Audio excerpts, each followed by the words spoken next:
Breastfeeding is beautiful, but it's also exhausting, painful, and sometimes very demanding.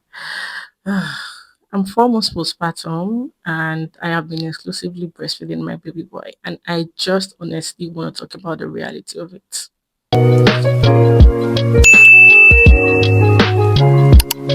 Hi, loves. Welcome back to my channel. If you're new here, my name is Zoinda Mola, and I'm a new mom, yes, of a cute baby boy. And I have been exclusively breastfeeding for the past 4 months. 4 months now, yes, 4 months now. And I must say, it's a whole lot. Yeah, a whole lot. Basically, breastfeeding for me started right from the hospital when I could barely even sit up. Now, listen, I had my baby through unplanned CS. One thing led to the another, decided to switch to CS ASAP. So I was separated from my baby for some hours until evening. And when I woke up and asked for my baby, they said, "Oh, don't worry. After some hours, they will bring your baby to you." And quite all right. While my baby was at the ICU, they fed him. According to the nurse, she was even saying, "Oh, your baby likes food." That he was already demanding for food as soon as they got there. Now, for some weird reason, when my baby was brought back to me in the evening, he was crying and he wouldn't take his formula and he wanted to feed. I was wondering what was going on because I had not even been cleared. This is barely just, I think it was just like 6 hours after my surgery, so I could not even stand up yet. Then my mother-in-law suggested that probably we should just get another formula, another brand. Probably would take that. So they got another formula, and I kid you not, this boy was not taking it. We didn't know what to do. So very early the next morning, I had no choice than to support myself with lots of pillows and breastfeed this boy. Guys, from the first latch, oh my god, I felt this sensation in my brain. It was out of this world. I could not even properly sit down well to breastfeed. My mother-in-law had to like hold him while I was lying down with pillows supporting my back, and they placed him on my breast and it was latching. It wasn't very comfortable. It was painful, but there was nothing I could do. He needed to eat. Initially, I felt very happy. I felt glad that, oh, I'm finally doing this. Breastfeeding your baby. It's so sweet. It's so fun. The bonding moment. I was so, so, so happy I could actually do that. And for the first time, I saw my baby clearly. I said I was separated from him, so I couldn't see him for hours, for like 6 hours. I wasn't able to see my baby. So when it was brought to the room where I could not stand up to look at him or anything because I was asked to just lie down flat on the bed. So when I was assisted to breastfeeding the next day, I was so happy that, oh my god, see my baby, this is my baby. I felt on top of the world.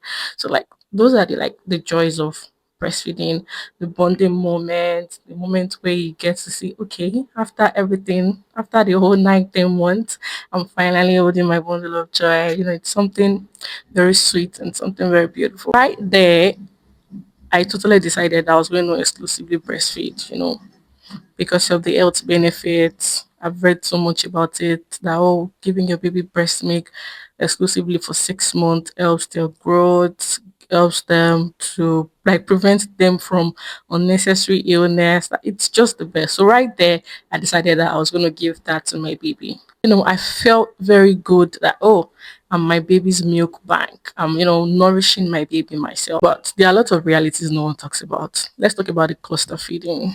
When you get home, by the time you get home, like let's say the third or the fourth day, then you start getting realization of exclusively breastfeeding your baby. You cannot even be far away from your baby because babies have to feed every 2 hours, especially in the first week and second, like first 3 weeks, you have to feed them every 2 hours because that is the moment where they gain weight quickly if you feed them well every 2 hours. So I was doing it every 2 hours, but at times I would not even do 2 hours. I would do 3 hours or 3.5 hours.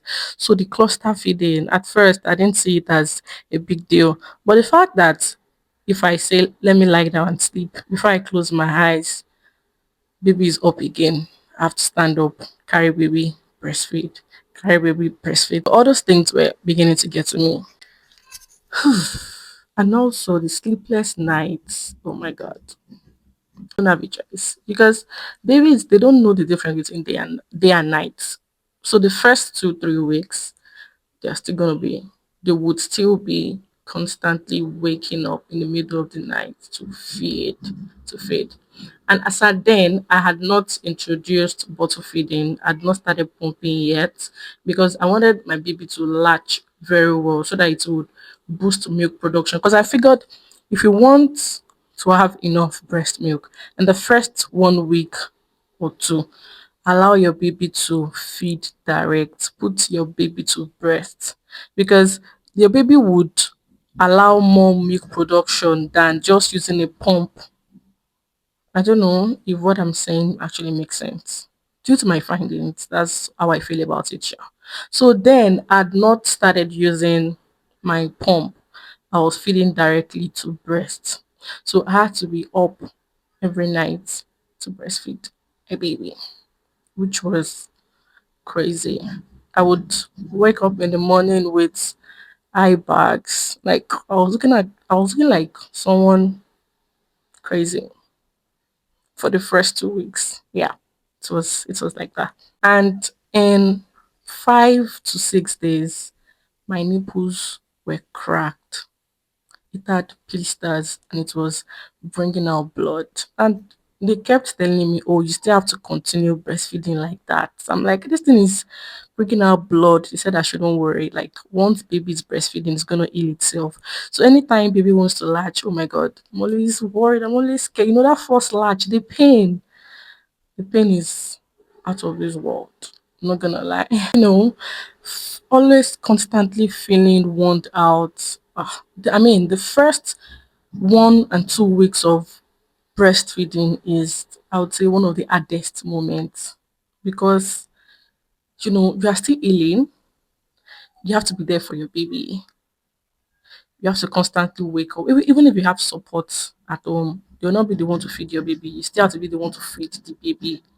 It's a whole lot. I'm not gonna lie, a whole lot. And despite all of this, though, there are some things that helped me pull through this process.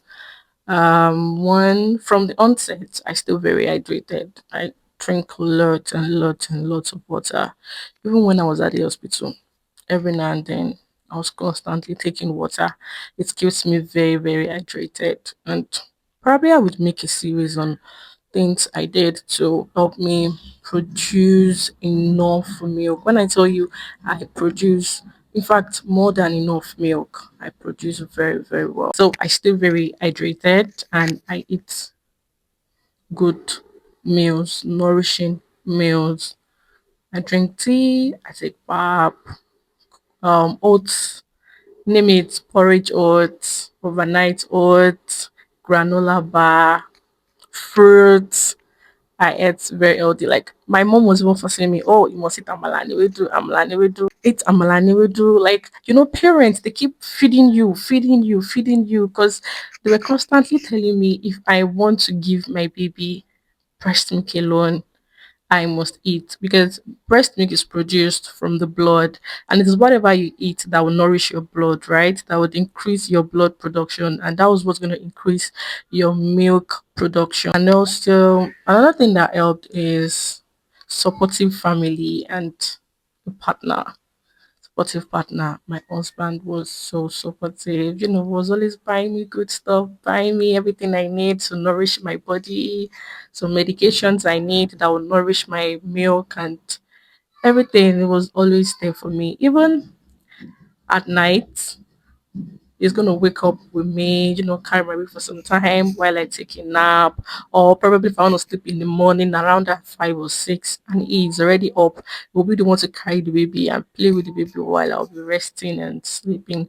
So all this helped me get through that crazy first, second, and third week postpartum. It was a lot. I was looking homeless. My hair was so untidy. I had serious eye bags. Gosh, breastfeeding is a lot, is a whole lot, especially if you are exclusively feeding. Another thing that helps is resting whenever possible. Although it might not be, for me, it wasn't really, I wasn't used to sleeping during the day. I had my mom around to help me. And so at least I did not get to do house chores and everything. So I'm supposed to be resting. But the thing is, whenever I want to rest, that is when my baby will be up. Okay, let me give you an example. You know, you wake up in the morning, your baby would get his bath, then you feed baby, you pet baby, baby will go and sleep, you put baby down. Okay, let me hurry and go to the bedroom, have my own bath, then eat my food, then relax a bit.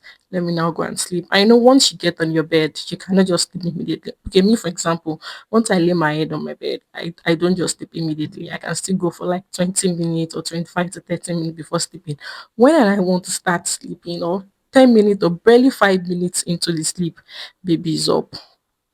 And one thing I also learned is that at times, not every time baby cries is when baby wants to eat. At times, it might just be like the diaper is wet because those newborns they dislike wet diapers, even if they did not poo and they've peed a lot. They don't like wet diapers, so you have to change their diapers and everything. So those are the few things that helped me in that phase. Now, 4 months postpartum and also 4 months exclusively breastfeeding has helped me reflect on a whole lot. I mentioned that in the first few weeks, breastfeeding is hard, it's tough. You're still trying to produce for your baby. Once baby start reaching 3 to 4 months, I don't know about females because I don't really, I have a baby boy. The feeding would increase. Let me say times three. Now he wants to feed all night. There was a day that I was so tired. I had to put my baby beside me and I slept with him and I placed the breast in his mouth so that I can actually even rest. And I woke up around, I think it was around 2 a.m. in the middle of the night when I started. Then I woke up around 5:30 to 6. And I figured that this baby is still sucking. I'm like, what is going on? I had to remove it from his mouth. Like, bro, you've been sucking since 2 a.m. What's going on? I don't care. Cry if you want to cry. Then I rocked him to sleep. Then he went back to bed. So it gets more demanding. Cluster feeding. Do you know how many times I've been embarrassed outside? I'll be like, oh, initially I've said, oh, I'm not gonna breastfeed in public. I don't like it. Bringing on my breast in public. I can never do that. Blah blah blah blah blah. So something happened around. I think around the third week after I gave birth, I introduced bottle feeding. Is it third or fourth? I think 1 month after I introduced bottle feeding. At first, they didn't accept it, but later on, it did, and we're good. I was rotating between bottle and breast milk.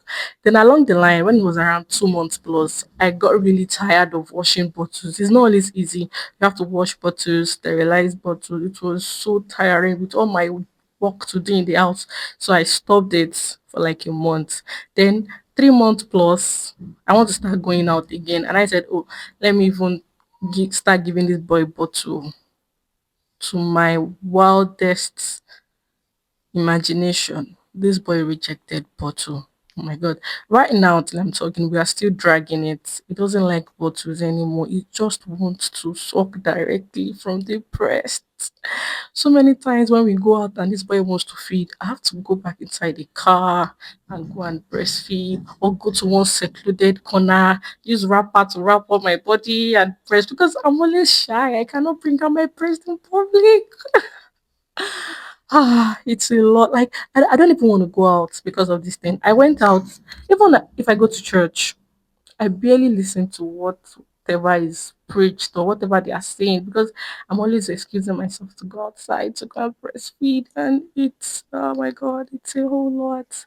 I wish I knew it's gonna be like this. If I knew it was gonna be like this, I wouldn't have paused the bottle feeding, I would have continued mixing it together, both bottle feeding and breastfeeding. But I went to lose guard, and my people, I'm suffering. I'm like, baby boy, oh my god, he's sucking the daylight out of me. You know, the myth or what they say that, oh, if you breastfeed well you might reduce. I think it's actually true, because if your baby is eating a lot, it's going to tell on your body, you reduce a bit, because baby is feeding so much, and if you're not eating well, it's going to start showing on your body. My mom was telling me that when she had my younger brother, at a point in time, people kept asking her that, why you this lean? What's going on? Is it because of breastfeeding? That's so baby boys, or some baby girls too that eat a lot, they will suck life out of you if you don't eat very well. Things that keeps me going, that makes me glad that I'm doing this, because I know that whatever I'm doing is for the good and well-being of my baby boy. Another reason why I'm even doing this thing is because I've heard so many crazy stories about formulas. Now every now and then formulas are being recalled. We don't even know what to do. There is now high rate of autism, and nobody can pinpoint what is actually causing all these things. We don't even know. Now people are trying to run away from formula, and they are now trying their best to exclusively breastfeed their babies at least for 6 months. Then you can now start introducing solids, and even solids now people are trying to like cook up whatever they want to do in the kitchen. They don't want to buy baby formula or baby product until they are one. God will keep blessing us and strengthening us on that side. This whole breastfeeding thing now has made me reflect more in patience. You have to be very patient. At some days I feel like, oh, I'm not flowing well. At times I'll even touch my breast and I'll be like, oh, I'm not producing enough. Whereas I'm producing, I'm just the one feeling that way. So I've learned to be patient on myself. I'm no longer feeling like, oh, I need to do this, I need to do more, I need to. Before, I don't like my house being untidy. I always want to tidy up. But when I figure that it's affecting me, I can't sleep well, I'll start speaking gibberish. I'll just wake up and I'll ask my husband, have I fed my baby? Has he eaten? It's going to be like, when you relax, calm down, sit down first. So I've learned to, the house will be scattered. I'll not even budge until like the next day. At times, it won't be my husband that will help me out with it. So I've learned to be patient with myself and understand that this time is just the phase of motherhood that I just need to deal with.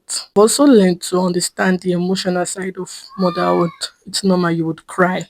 I cry a lot. If my baby is crying for more food, I'll break down and cry too. In my husband's words, because I'm only saying it. I'm just a girl, please. I'm also a girl. I'm also a girl. As I'm making this video, I'm already hearing this boy crying. I might need to cut this video and go out into him again.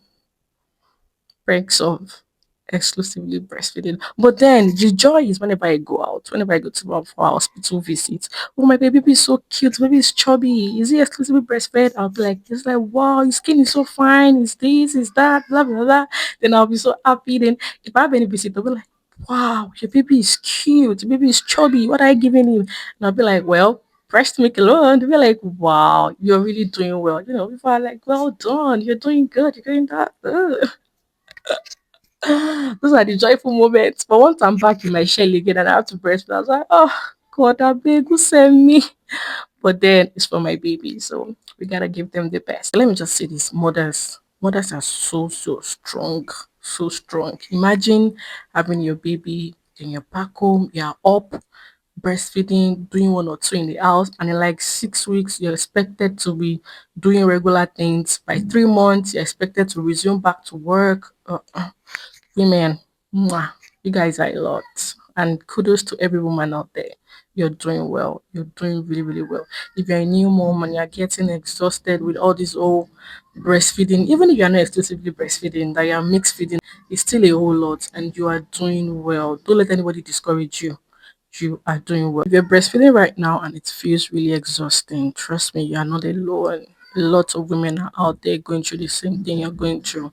And don't forget that every woman's journey is different. Initially, I was always checking up things online. I'll be like, I see this person. How is she doing it? She just gave birth and she's already going out. She's this. She looks all put together. She looks all clean. And oh my God, why is my own different? I just learned that every woman's journey is different. You know, you do not know the kind of support system that person has. You don't know what that person has put in place. So don't weigh whatever you're saying online with whatever you're going through. We are all different, and you are doing well. You are doing well. You are doing an amazing job. Breastfeeding can be beautiful and it can also be overwhelming at times. So give yourself a break and don't stress on things that you cannot do. Focus on things that you can do. Yeah, like I said, breastfeeding can be beautiful and can also be challenging. And you know what? The fun fact is that both can coexist at the same time. So do not be hard on yourself. If you're a breastfeeding mom, I would love to hear about your thoughts on breastfeeding in the comment section so that we can all learn from each other. Yeah, I think I've said a lot. I've said a whole lot, right? So, if you're yet to subscribe to my channel, this is your sign to do so. I think I'll be making this a series. Yes, on this whole breastfeeding thing, I'm going to be making it a series. I've like maybe 2, 3, or 4 episodes. So, watch out for the next episode. Do not forget to like this video, share to your friends and family, and drop your comments in the comment section. Once again, subscribe to my YouTube channel. Subscribe to my YouTube channel. So I'm gonna see you again next time on episode 2 on breastfeeding series. Yeah, let's call it breastfeeding series. Once again, my name is Zoinda Mola. Thank you so much for watching. Bye.